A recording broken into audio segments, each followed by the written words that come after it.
Hello again. I'm always a little bit suspicious when the newspapers and television describe some political figure as being on the far right.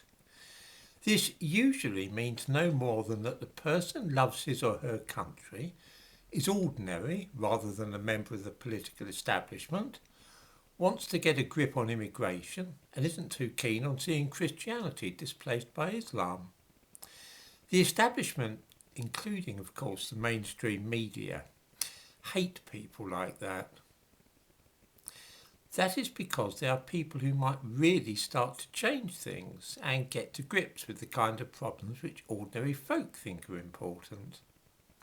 Remember how Trump was portrayed as a right-wing madman?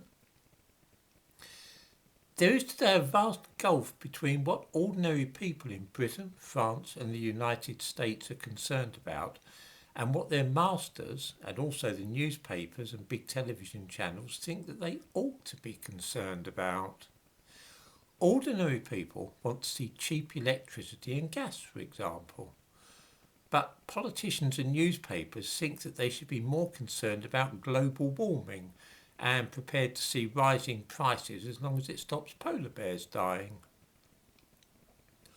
Ordinary people worry when they see their jobs being given to foreigners and the countryside concreted over to build houses for foreigners.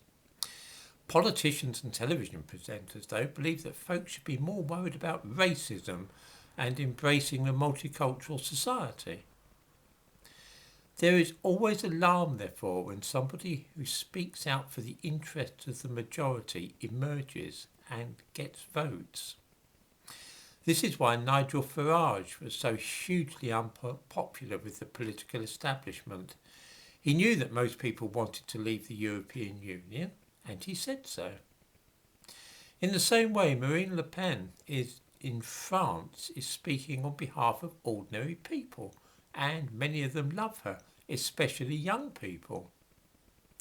That's why she came just behind the present president in the first round of the elections. We can see how worried the traditional leaders of political parties in France are, because there is a huge drive for tactical voting to ensure that she does not become president.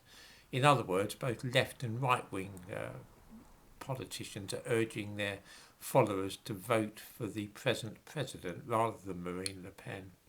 What would she do? Well, she wishes to see French identity recognised and reinforced. That we now view this as a sign that somebody is on the far right tells us a great deal about the modern world, at least in the West. Charles de Gaulle would have understood this desire perfectly, but of course times have changed now, and French patriotism is as outdated as British patriotism. After all, we are all citizens of the world now, aren't we? No more little nations now, just one big conglomeration, stretching from Scandinavia to Greece, Bulgaria to Ireland and Poland to Spain. We are the new people whose loyalties are transnational. Except, of course, most of us are nothing of the kind. I don't doubt that West Indians and Africans who have come to live in this country feel that way, because their cousins, of course, are living now in Germany or Poland, and it makes no difference to them really which European country they latch on to, as long as the pay is right and they can send back to Nigeria or Jamaica for their wife and children to join them.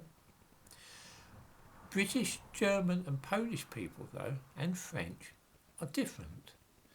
Those of us whose families have been rooted for hundreds or thousands of years in the country are automatically nationalists.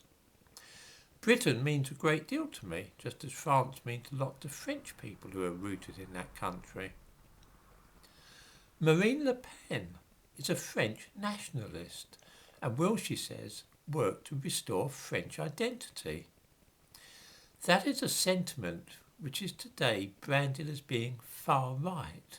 I wonder how we ended up in such a bizarre state of affairs where patriotism is seen as being right-wing.